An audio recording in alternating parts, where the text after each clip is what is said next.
مان 100 برس کا پل کی خبر نہیں۔ جب یہ ہمیں پتہ ہے اور آخرت پر یقین بھی ہے، انجام کا بھی پتہ ہے، پھر کیوں ایسا ہوتا ہے؟ اعوذ باللہ من الشیطان الرجیم، بسم اللہ الرحمن الرحیم۔ دیکھیے، مسئلہ یہ ہے کہ امور آخرت کے سلسلے میں اللہ تبارک و تعالیٰ نے ہمارے لیے آزمائش کا ایک وعدہ فرمایا ہے۔ ہمیں آخرت کی طرف میلان کا حکم دیا اور درمیان میں نفس، شیطان، مخلوق اور دنیا، 4 موانع رکھے ہیں کہ یہ رکاوٹیں ہیں، رکاوٹوں کو عبور کر کے تمہیں امور آخرت پہ غور و تفکر کر کے اس کی مکمل طور پہ تیاری کرنی ہے۔ ٹھیک۔ اب ہوتا یہ ہے کہ جو ان 4 رکاوٹوں کو عبور کر گیا وہ تو آخرت کی طرف میلان اس کا مکمل طور پہ 100% نظر آئے گا، جیسے انبیاء علیہ السلام، صحابہ کرام، اولیاء اعظام، متقی پرہیزگار علماء، فقہا، متقی عام لوگ۔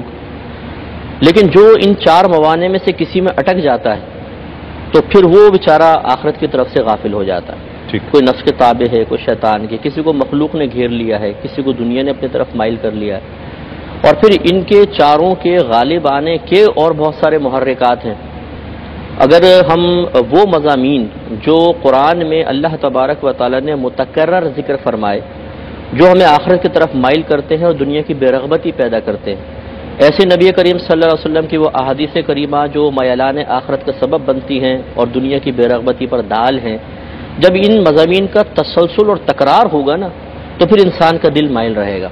آپ دیکھیں، بچوں کو نصیحت کرتے ہیں، وقتی طور پہ قبول کرتے ہیں، پھر نصیحت بھول جاتے ہیں، ہم انہیں دوبارہ سمجھاتے ہیں، تیسری دفعہ سمجھاتے ہیں، اس میں تکرار رکھتے ہیں جس چیز کو ہم امپورٹنٹ سمجھتے ہیں۔ جیسے ہم لوگ کبھی کسی کے ہاں بطور مہمان جاتے تھے تو ہماری امی ایک سبق ہمیں روزانہ سکھاتی تھی، وہاں جا کے چیز مانگنی نہیں ہے، میں خود اٹھا کر دوں گی، ٹھیک ہے، ہاتھ ڈالا تو پھر تمہیں پٹائی لگاؤں گی۔ تو یہ سبق بار بار اس لیے دہرایا جاتا تھا کہ یہ اگر نہیں کریں گے تو بدتمیزی کی طرف ہم مائل ہو جائیں گے۔